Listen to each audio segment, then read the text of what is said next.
Listen up, poopy pants liberals.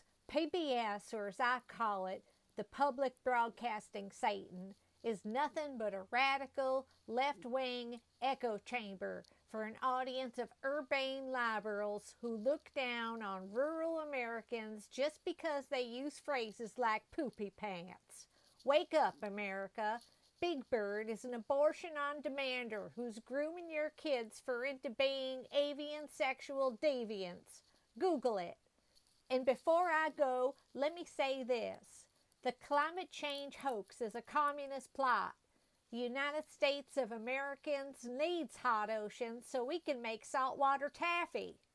Anyone who says different belongs to a global cabal of Satan-worshipping baby killers who incidentally caused my husband to divorce me.